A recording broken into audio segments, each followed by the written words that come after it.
I think a lot of the shit that we deal with as adults, it comes from your upbringing, comes from the childhood trauma that you may not have dealt with. I think that spills over into relationships and how you navigate your relationships, whether it be with your friends, with your significant others, like even with money. The way you were treated or brought up or reared as a child, or what you witnessed your parents do, or whoever was taking care of you. Experiences, right? When it comes to money, let's say you all go out to dinner. I'll use that example. And some people like, I'm splitting. You split the bill. $100 is 4 of us, 25. Don't matter what you ate, it's $25 a pop. That's how I roll. Right. But some people would be like, nah, nigga, I had my shrimp was $7. And I'm gonna add that $3 on, and that's it. But that to me, that has a lot to do with maybe something in their background or their child, where they felt like they got. Right. If that they got somebody who got over on them. That's what I feel like. But you think about it, people, sorry to cut you off really quick, but people do that at dinner sometimes. Because, listen, I'm also a split the bill type of person, but listen, you're not having 10 shots of fine-ass whiskey on my dime. Hell no. Shot of whiskey be like $50. Yeah. So, I mean, I don't mind splitting the bill either, but there are people, and that's that person that takes advantage. I'm gonna get me 10 shots of whiskeys because we splitting the bill tonight, because that's how they know how you roll.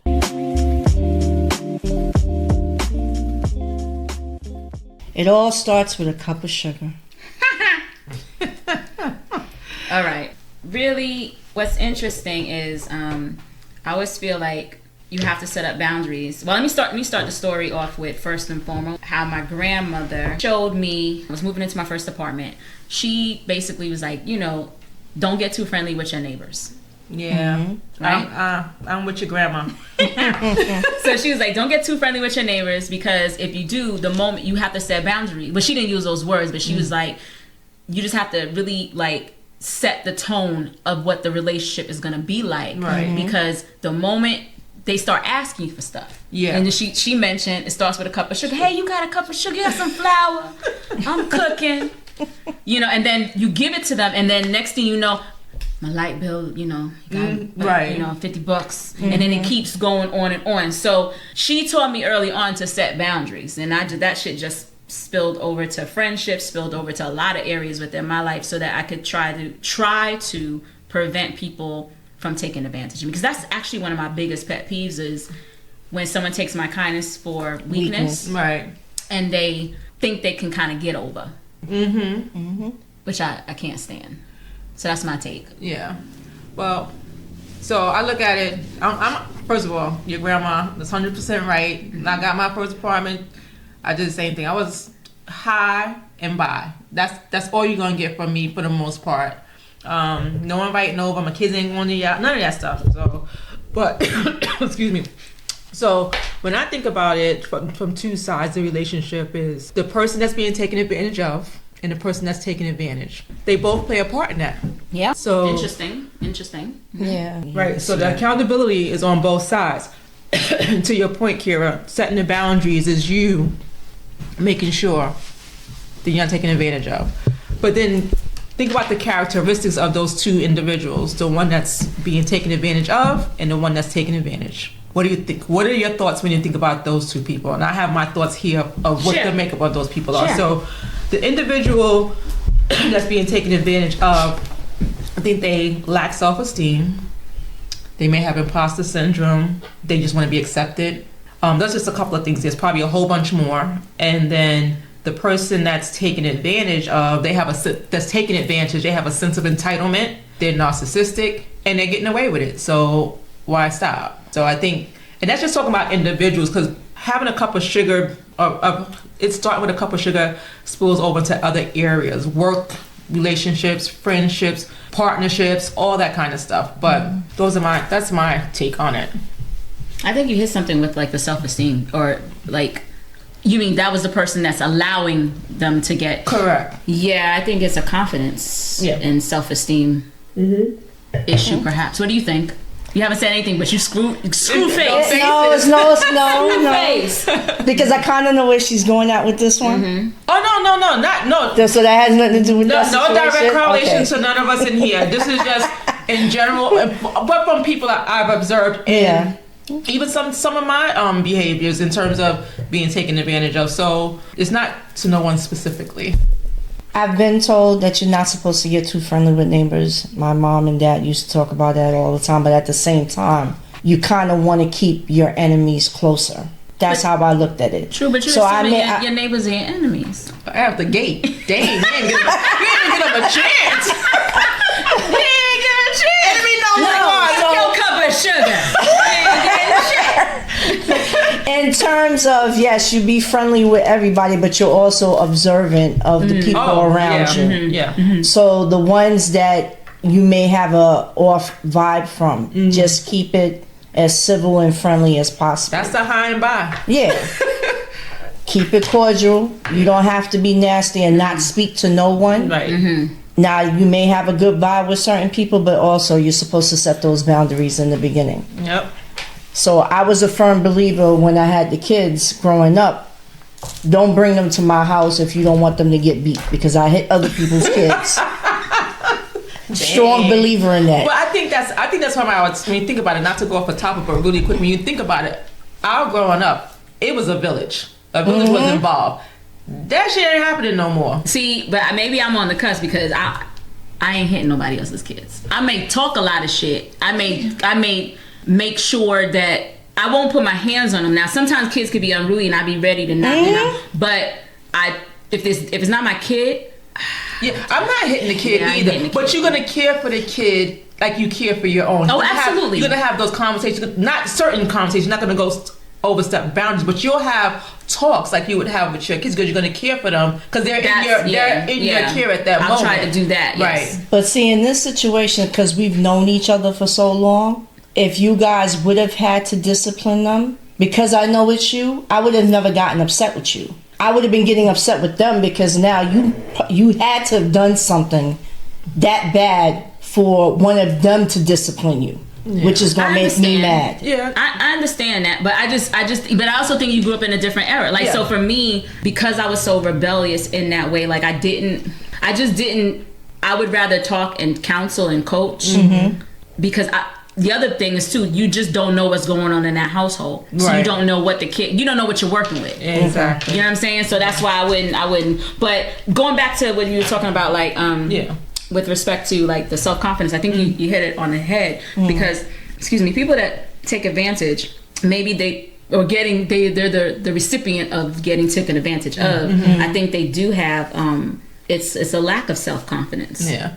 And where does that come from? You know, you think about that. So that comes from, you talked about that too, childhood. You don't know what's going on. So they've been taken advantage of in their own household. So they're used to that behavior. They're used to someone not caring for them. They're used to not having no boundaries. It's like whatever is told is done, or whatever is asked is done and given. So that plays a part of that characteristic of that individual too. So I think you're right. What do you think? You don't believe it? I mean, it can play a part in it. I mean, I've always been nice to whomever, knowing who I'm dealing with. And I will allow that person up until I'm just not going to deal with it no more. But nice is one thing, Joe. Being taken advantage of is completely different. But I don't never different. get placed in that situation to be taken too much advantage of. Because if I start seeing things that I'm going to speak on it. So it's not so much they're taking advantage, you're just picking and choosing battles, if you want to look at it that way. I understand the picking and choosing battles.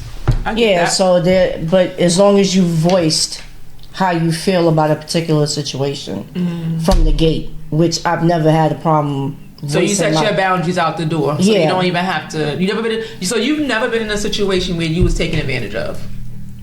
I won't say that, but once it got to a point that I'm just not going to tolerate it no more, I speak on it. And you walk or if I've spoken on it and you continue to display that same behavior, then it's like, okay, I'm not fucking with you no more. Excuse me.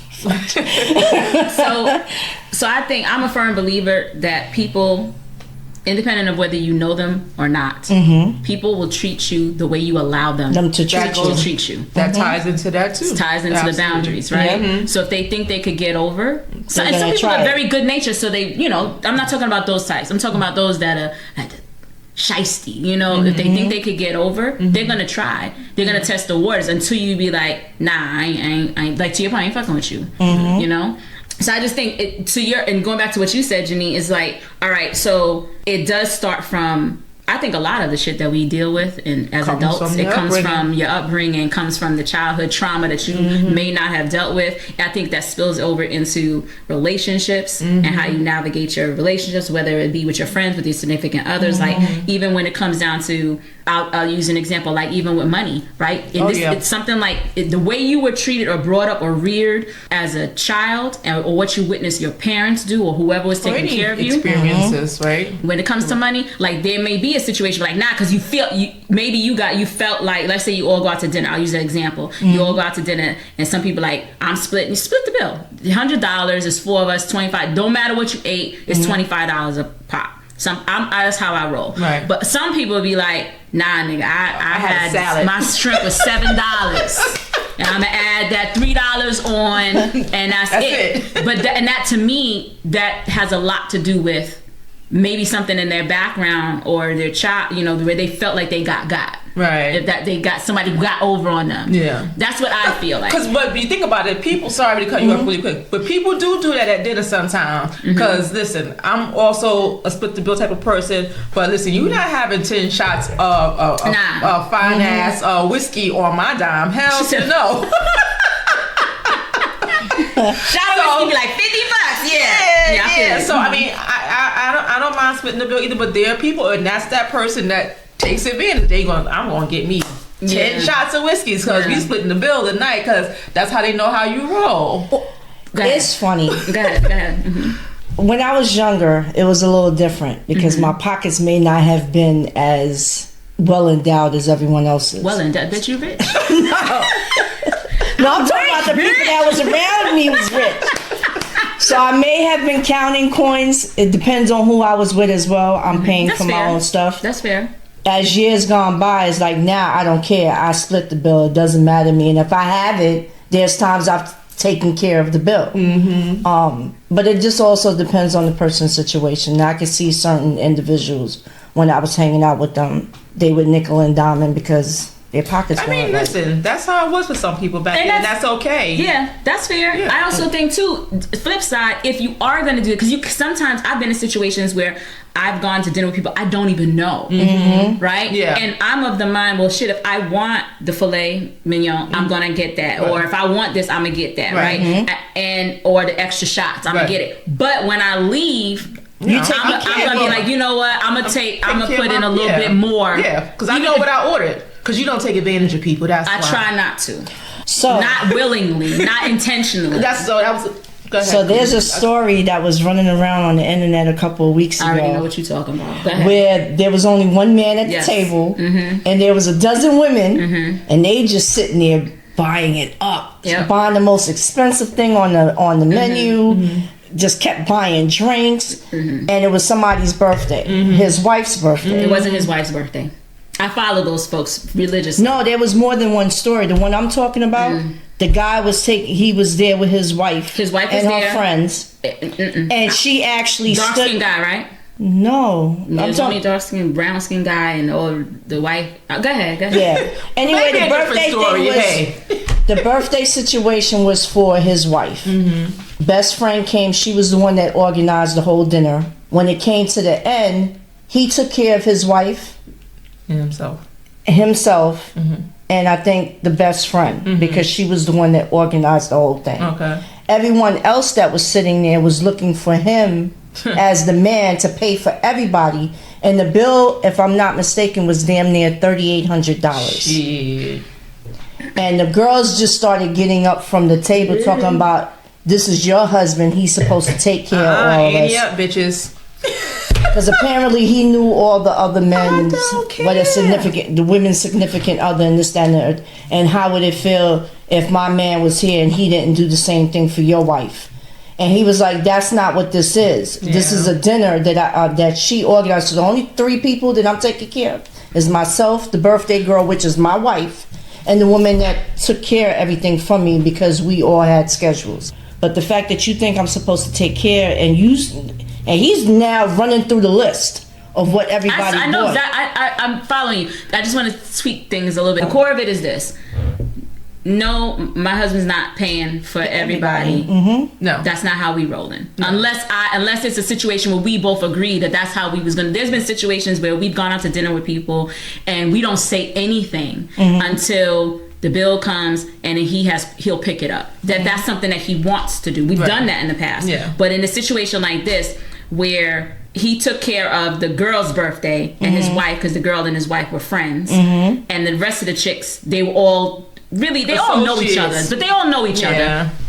Personally, I think the shit was staged, but that's neither here or there. But the fact of the matter is, no, I agree with him. Them chicks gotta ante up. Yeah, for sure. Like, there's no, you came in here, you eating and everything. What you eating a whole bunch of shit, and you think you're gonna just get over and just be like, let me get up. Nah, that's not how. So let me ask you this: was this invite to dinner? Like, we celebrate my wife's birthday. It was celebrating the girl's birthday. Yeah. Girlfriend, wife, whoever was, come out, celebrate with us at said restaurant, wherever it was at said restaurant, date and time, blah, blah, blah. And everybody said whoever's gonna go, go. Was it ever mentioned? And listen, I'm not taking these chicks' sides at all, but was it ever said you need to be prepared to pay X, Y, and Z for your meal? I don't think they did. But that's common sense. Not for everybody. Not for everybody. Not every time. When you're invited, people think when they're invited out. If I invite you out to dinner, not to say this is how I roll, but if I invite you out to dinner, that means I'm paying for you for dinner. Some people people think that. Yeah, they do. So they could have very much perceived that, we get invited, we accepted the invite.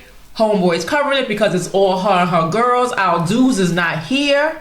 Because if the dudes is there, their significant others, if they had any, I could see them looking at it differently, like, my man's gonna pay for me, he got me covered. But no, you invited me to your wife, girl, whatever. So that could be a situation.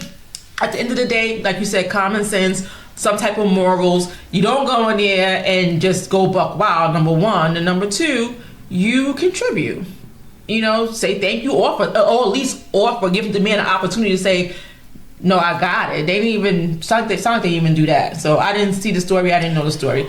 Let me ask you another question. You still have something? Talk about this topic? I just find it crazy how people would think like that. If you're being invited to a restaurant, not like a venue, it all depends on what you see on the common sense is if you're being invited to a restaurant, you gotta know that you're coming out of your pocket and with some way, everybody don't have common sense, so let me ask you. Let me ask you this. So, some people that take advantage. Do you think some people innocently take advantage? And what I mean by that is like they're constantly on the receiving end from something or someone, and they're always accepting. Never being a giver, or if they're giving, they're not even giving anywhere near close to what they're receiving. Are they intentionally taking advantage, or they just unaware of themselves in that way? Like, give me an example. I think I know what you're talking about. Like I just said, so my example was like, okay, let's just say it could be any type of relationship, platonic, friend, girlfriend, boyfriend, girlfriend, whatever. One person is always receiving something from that person, whether it's asked or not, it's solicited or not. I didn't ask for this, but this person's always giving me, this person's always taking me, this person's always covering me or whatever have you. And I, in turn, don't always, if I do, it's never to the same capacity of this other individual.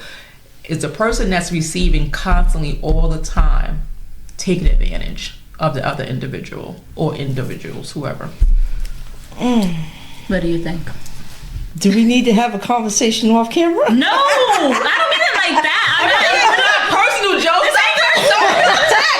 She's on attack today, girl. Jeez Louise. Not all about you, honey. No. Are you a narcissist? Like, everything is not about you. It's not about you. Goodness, let us find out. If it's not being said to you at some point in time that it all depends on the person and the situation. I'm in a position now where I've always, if I'm out with somebody, if I got it, and I just take care of you, and I'm not looking for it in return. But if that person, I would assume at some point there has to be a conversation. Yeah. Don't always assume that I'm going to take care of you or I'm going to take care of it. You gotta. Well, the person when the assumption piece come into play, they're knowingly taking advantage because they're automatically know I got this person got it covered. I'm saying they don't automatically know. They don't always expect anything, but they're constantly on the receiving end.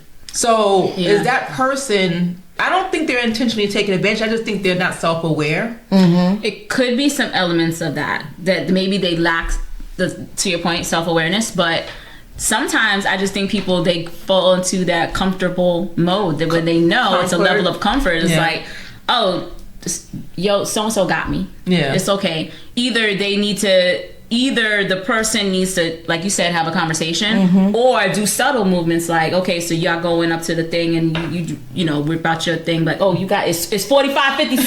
Yeah. Total's 45-56. Everybody got it. Yeah. That, you know what I'm saying? Yeah. You know, you can do it subliminal. I don't know how subliminal it is, but you know what I'm saying? Yeah. Or you just have that direct dialogue and be like, yo, what's up? Right. You know? Yeah.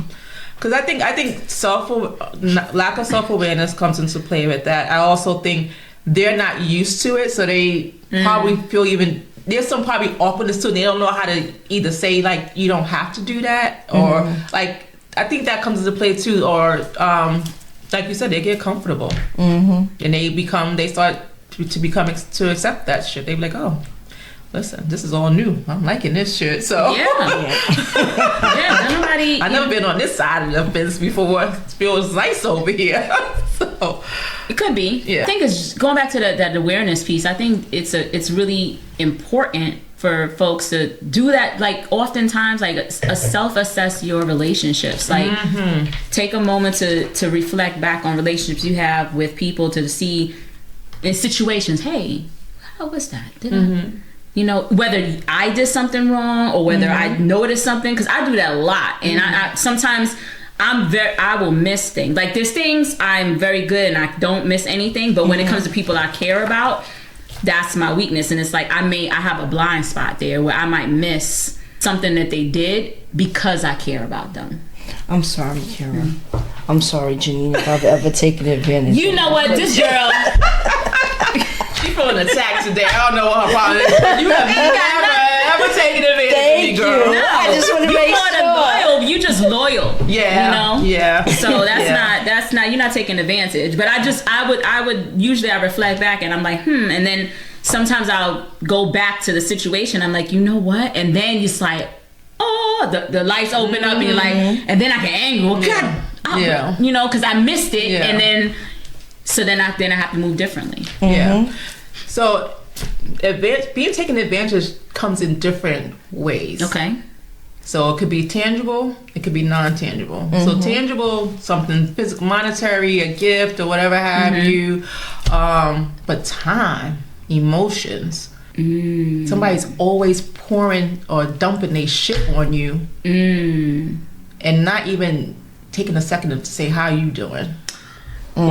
Shit, that's a good one. That's a good one. Because that, yes. And then you or coming to dump they shit on you to get advice, and then when it's time for you to you need some advice or nothing, they ain't you know. Or you get on the phone with them and somehow, some way you want to talk about your shit, and then all of a sudden you're talking about their shit, right? And it's like, wait a minute, you get on the phone, but I ain't even get the answers to what I need, right? You know, exactly. So that's a you're right, that happens, and it's about setting boundaries too. And I think some of it's maturity, you know, because I think sometimes when we're younger, we don't want to lose a friend or it could be family, you know, you don't want to lose that bond. Doesn't matter with his friend, cousin, sister, whatever, significant other, for sure. So you don't say anything. Yeah. So I always find when we let things linger too long, it's never a fucking good thing. What they say about that? Stale problems never fix themselves up. What's that damn saying go? Broke problems never get whatever. don't age well. They don't. It doesn't because you never. And then what ends up happening when it blows up, it really blows up because now you're so angry. You got that pent up energy that you never let out. So I just believe that we should. I don't know. I don't like to hold on to things. Yeah, because that's not good. Yeah, but so you're right. The moral of the story is set your boundaries, speak your piece. Mm-hmm. You can't control how the other person at the end is going to receive that message. You only can control how you deliver it. Try to deliver it with compassion, love. Yeah, as best you can. But at the end of the day, if they walk away angry at you, you're free from what you're feeling. And you done set your boundaries, and you said what you need to say. Mm-hmm. I said what I said. And you know what, I agree with everything with that. And I also would say, also as you're setting your boundaries, be receptive to whatever they're saying to you, so that you can see where you might be sending out different messages, right? That you don't even realize that you're sending out. Yep, absolutely. You know, because sometimes we move in a way people make assumptions, so they're like, oh, I thought I could do this, and it's like, hang on. Yeah, but that's that accountability part. You got to be accountable for what you allow to happen to you. Like that comes from maturity, though. Yeah, a lot of people are not mature like that. Yeah, well, but whatever. Grow up, people. God damn it. What do you have to say for the ending? Because we're ending this one. What do you got to say? I'm piggybacking off of her. I said what I said. Oh shit! It's all depending on how you receive it. Well, that just negates everything I said. It depends how you receive it. I just said you must be accountable for your shit. I am gonna be accountable for no. Nah, you already put the wall up. You couldn't even. I don't want to hear what you gotta say. I said what I said. I said what I said. It's sad, but that's how I've been feeling lately. It's like, that's okay, all right. You have those moments. So yeah, but. But okay, so it's okay to have those moments, but just in your quiet time, take a moment to reflect back on that situation, determine whether what you said was the right thing to say, or could you have said it in a different way, which I acted. You know what I'm saying? Yeah. So to make it so that's more digestible, so people will understand next time. Yeah. Or why you were in that space at that. Why moment. You got that energy? Yeah. You know what I'm saying? Mm-hmm. But that's the thing. So real quick, sorry. When you say you said what you said. Mm-hmm. With that level of aggression, you know? No, I don't never say aggression. I've been trying to say everything with a smile. Now, if I've said it more than once and it's not, big old sigh, then it gets aggressive. That's then it's like, a big old sigh behind it. I'll be like, well, dang, did she? If I got a sigh before I speak again, yeah. I feel you on that one. All right, well, as we end this, what do you have here? Because actually it tastes like juice. Yes. Like apple juice, don't it? No, not even apple juice, because apple juice is my favorite thing. The good, not even the good apple juice. This is like the fake, the no brand. No, fake we gonna say what this is. So check it out. This is we recording this during January, and I think most of us all are having either a full dry January or semi-dry January, or something's dry about the January, So we instead of us having our lovely libations that are alcoholic, this is alcohol free, but it's actually a Sauvignon Blanc. It's refreshing. I'll say it's refreshing, but it's not giving it's not supposed to give you a buzz for sure, but it's supposed to give you the essence of drinking wine that you are drinking like we normally do. And I don't know if I'm getting that with this one. I gotta try another one. I'm just testing this out. It's good. Till next time. Till next time.